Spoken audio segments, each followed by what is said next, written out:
इसके बावजूद यहाँ पर इन्होंने गवाहों के जो गवाहियाँ हैं, वो शहादतें हैं, वो इन्होंने कलमबंद की। हमने ये नुक्ता उठाया कोर्ट में कि आप ये डिफेंस काउंसिल की गैर मौजूदगी में नहीं कर सकते। और पहले तो जब हम कोर्ट में गए तो मुल्ज़मान भी पेश नहीं थे और वहाँ पर ये विटनेसेस के जो स्टेटमेंट्स हैं वो रिकॉर्ड हो रहे थे। जब मैंने शोर मचाया और मैंने जज साहब से कहा कि आप विटनेसेस की गैर मौजूदगी में ऐसा नहीं कर सकते, तो उन्होंने कहा जी वो भी आ रहे हैं। मुल्ज़िम की सॉरी, ना अक्यूज़ वहाँ थे ना लॉयर्स वहाँ थे जब इन्होंने ये सारी कार्रवाई शुरू की। तो ये फेयर ट्रायल का तकाजा, क्या फेयर ट्रायल का इससे लेना देना नहीं है इस वक्त जो ट्रायल हो रही है। हमने ये भी जज साहब को रिमाइंड कराया, ये बताया कि अगर आप इस उजलत में इस तरह इस ट्रायल को आगे बढ़ाएंगे तो जैसे पहली ट्रायल विशिएट हुई थी ये भी विशिएट होएगी, बिकॉज ये फेयर ट्रायल के तकाज़ों पे पूरी नहीं उतरती। यहाँ पे मिस ट्रायल हो रहा है। और आज मैं आपको भी यही बताना चाहती हूँ, जो गवाहियाँ अंदर दी गई हैं वो हमारे वकला की गैर मौजूदगी में दी गई हैं। इस सिलसिले में खान साहब ने और शाह महमूद कुरैशी साहब ने अपना प्रोटेस्ट भी लॉन्च करवाया है और रिटन उनको प्रोटेस्ट भी दिया है जज साहब को। अब ऑर्डर ये रिफ्लेक्ट करता है या नहीं करता वो मुझे मालूम नहीं, क्योंकि ऑर्डर में क्या लिखा जाता है और अंदर क्या होता है उनमें कभी कभी तज़ाद ज़रूर होता है। तो आप लोगों को सिर्फ ये पता होना चाहिए, जितने भी गवाह पेश हुए हैं जल्दी जल्दी उजलत में उनके ज़रूर बयानात जो हैं वो रिकॉर्ड हुए हैं, मगर हमारे वकील वहाँ मौजूद नहीं थे। शुरू में दोनों अक्यूज़ खान साहब और शाह महमूद कुरैशी साहब वो भी वहाँ मौजूद नहीं थे। इसके बावजूद ये कार्रवाई आज चली है। हमने प्रोटेस्ट भी किया है और 8 घंटे कार्रवाई चली है। 8 घंटे जेल के अंदर ये कार्रवाई चली है। आपके सामने हम 4:30 बजे बाहर आ रहे हैं, हम 9 बजे के अंदर गए हुए हैं और जब हम अंदर गए तो ट्रायल 8 बजे के ये पहुंचे हुए थे। हमारे अंदर कोर्ट रूम में पहुंचने से पहले ट्रायल शुरू था, कलमबंद हो रहे थे बयानात, ना फैमिली ना वकील ना मुल्जिम। ये किस किस्म का ट्रायल है? अच्छा, मैं बानो साहब, क्योंकि मैं अंदर मौजूद था जी, सबसे पहले तो मेरा प्रोटेस्ट है आप लोगों से कि जिस तरह आपने मीडिया को उस कोर्ट रूम से बाहर निकलवाया। जी मैं बताती हूँ, एक सेकंड, बिल्कुल मेरे भाई नहीं, मुझे आपका सवाल समझ आ गया। I heard you, I have understood you, I have understood you sir. You want, आप चाहते हैं कि मैं जवाब दूं या आप चाहते हैं कि आप यहाँ पे प्रेस कॉन्फ्रेंस करें? तो मैं आपको जवाब दे रही हूँ मेरे भाई, आपका प्रोटेस्ट बनता नहीं है। मैं ये जो सारे भाई यहाँ खड़े हैं ना, इनका भी उतना ही हक है वहाँ अंदर होने का जितना आपका है। ओपन ट्रायल का ये मतलब नहीं है कि हम पिक एंड चूज़ करें, जैसे कोई ये पिक एंड मिक्स है, हम अपनी मर्ज़ी के जो रिपोर्टर्स हैं या हमें जो पसंद हो या नापसंद हो या कोई लॉटरी की तरह हम पिक करके अंदर भेजें। अगर ओपन ट्रायल है, इसलिए मैंने उनसे पहले पूछा, जज साहब क्या ये ओपन ट्रायल है? अगर ओपन ट्रायल है तो ये भी बैठ सकते हैं, बाहर जो 15 लोग खड़े हैं वो भी अंदर आ सकते हैं। जज साहब ने पहले कहा ओपन नहीं है, तो फिर मेरे भाई आपका वहाँ होना नहीं बनता था, आप पे सीक्रेट एक्ट लग जाता। मैंने तो आपको बचाने के लिए बात की। अब कोई चीज ओपन ना हो, ओपन है, आप कह रही हैं उन्होंने कहा था नहीं, उन्होंने नहीं कहा था ओपन है। अगर ओपन होता तो फिर सारे अंदर आते। प्रोसिक्यूशन ने कहा था पब्लिक के तोशाखाना के लिए आए हैं तो वो गलती से यहाँ। हाँ, उन्होंने यही कहा था कि वो गलती से आ गए हैं। एक सेकंड, सॉरी, नहीं, ये मैं क्लैरिफाई मुझे करने दीजिए, क्योंकि बयानिया फिर और ही बनेगा। मगर लेट द रिकॉर्ड स्टेट कि जज साहब ने कहा ओपन नहीं है, उन्होंने मुझे ही कहा कि ये मुझे पता नहीं कैसे अंदर आ गए हैं। ओहो, साथ वाले कमरे में दूसरी ट्रायल थी तो शायद ये ऐसे ही अंदर आ गए हैं। आप बिल्कुल ठीक कह रही हैं बहन, इनको अंदर नहीं होना चाहिए था। फिर उन्होंने डिसाइड कर लिया बाद में कि ट्रायल ओपन है। भाई मेरे, आपको ज़रूर होना चाहिए। हम तो आपके अंदर होने के हक़ के लिए लड़े हैं, हमसे ज़्यादा कौन लड़ा है कि आप लोग अंदर हों।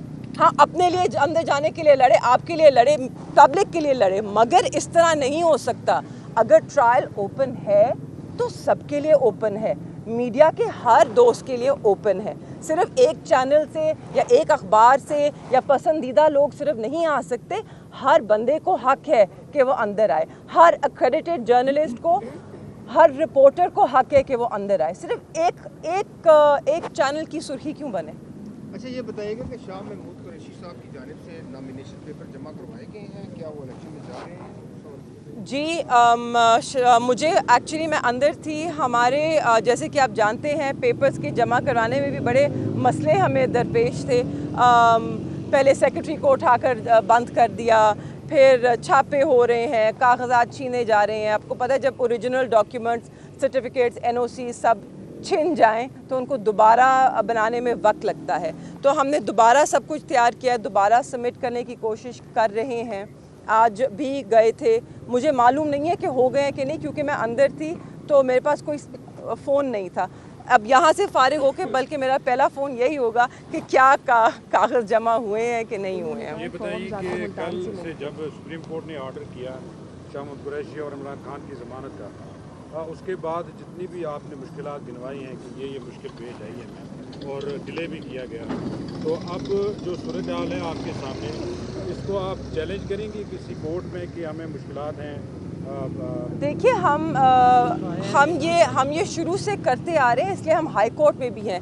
इस वक्त इसी ओपन ट्रायल के लिए अपील हाई कोर्ट में है जो सलमान अकरम राजा साहब दोबारा लेके गए हैं, जिसकी तारीख 28 की है। अब 28 को समाअत होएगी ओपन ट्रायल पे। क्या ये वाकई ओपन है, इसको होना चाहिए, और दोबारा शायद लोगों की याद दहानी कराई जाए कि ओपन ट्रायल होता क्या है। ओपन ट्रायल ये नहीं होता कि 3 रिपोर्टर्स या 4 बैठे। ओपन ट्रायल होता है कि सब, जैसे कि जज साहब ने अपने ऑर्डर में खुद लिखा था, anyone whosoever wishes to attend, anyone wishes to attend. ये नहीं था कि सिर्फ ये हो सकता है, वो जिसकी भी मर्जी है, जो भी आना चाहे वो आ सकते हैं। तो ये होता है ओपन ट्रायल, और हम इसके लिए अपील में गए हैं। और ऑब्वियसली वहाँ पे ये सारी जो पेचीदगियाँ हैं, यहाँ पे जो मुश्किलात हैं और जो मिस ट्रायल के मिस स्टेप्स हैं इस ट्रायल में, वो सब नोट किए जाएंगे, सब नोटिफाई किए जाएंगे। अच्छा ये बताइएगा मैडम कि जैसा आप लोगों ने पहले कहा था चार्ज फ्रेम नहीं हुआ, चार्ज फ्रेम हो गया, गवाहों के बयानात शुरू हो गए, जीरा होगी। आज प्रोसिक्यूशन के वकला ने यहाँ पर यह कहा है कि तमाम वकला हमारी तरफ से जो विटनेस हैं वो मुकम्मल हो चुके हैं। अब आपका हक़ दिफा है कि आप जिरा करें और कोर्ट प्रोसीडिंग। जी मैं यही कहने लगी थी कि जिरा प्रोसीडिंग नहीं रुक रही। जिरा तो मैं आपको यही कह रही हूँ कि जी आप कहने, शुक्र आपने कह दिया, जिरा नहीं हुआ। उनके बिल्कुल बयान कलम बंद हुए जिस पे हमने प्रोटेस्ट किया है, हमने पिटिशन भी दी है जज साहब को, और हम इसको हाई कोर्ट में भी इंशाल्लाह लेके जाएंगे। मैं आपको बता रही हूँ हमारे कोई वकील यहाँ है ही नहीं कि मैंने किसी हमारे जो लीड काउंसिल है उनसे कंसल्ट करके मैं बोलूँ, तो इसलिए मैं ऐसा कुछ नहीं कहना चाहूँगी उनसे पूछे बगैर। आज ये सारा दिन यहाँ पे ट्रायल चली है, हमारा एक भी वकील मौजूद नहीं था। तो आप सोच सकते हैं कि किस तरह की ट्रायल चल रही है। और अगर ये हमने ये भी कहा कि अगर आप इस उजलत में इस तरह करना चाहते हैं तो ये ट्रायल विशिएट होगा और सरकार का पैसा ज़ाया होगा, क्योंकि यही ट्रायल, यही प्रोसेस दोबारा से होगा। ऑलरेडी एक दफ़ा हो चुका है। और आप में से जितने भी दोस्त भाई वहाँ मौजूद थे कल सुप्रीम कोर्ट में, आपने अगर आर्ग्यूमेंट सुनी हो तो आपको भी पता होगा कि इस केस में, इस गुब्बारे में, जो केस का गुब्बारा था उसमें से हवा निकल चुकी है। इस केस की कोई टांगे नहीं है, इसलिए उजलत में, ज़बरदस्ती बुखलाहट में ये जल्दी जल्दी इसको आगे बढ़ा रहे हैं। क्योंकि आप सब ने सुना है सुप्रीम कोर्ट में 3 बहुत ही सीनियर और जिनका हम एहतराम करते हैं मोहतरम जजेस थे, उन्होंने जो कमेंट्स दिए हैं, उन्होंने जो सवाल पूछे हैं, इससे ये साफ ज़ाहिर होता है कि एक तो ये कानून का स्ट्रेच है और ये जो पूरा केस है ये एक मज़ायका खेज़ केस है, इसकी कोई टांगे नहीं है, इसमें कोई ज़ोर नहीं है। बहुत शुक्रिया। मैडम एक बात कही जी, जैसे अभी इलेक्शन भी शुरू हो गया और ये कैंपेन बाकायदा शुरू होगी, दूसरी जानिब अगर इनको दोबारा डिटेंशन ऑर्डर आ जाते हैं शाह महमूद कुरैशी साहब के, इस तरह की, तो इस बारे में कोई बात हुई कि जी देखिए कैंपेन कौन चलाएगा? किस सिलसिले में डिटेंशन ऑर्डर्स आएंगे? 4 महीने से एक आदमी सॉलिटरी कन्फाइनमेंट में, कैद तन्हाई में पाबंद सलासल है, तो वो उसने अब क्या किया होगा? कैद में बैठ के वो क्या कर सकता है?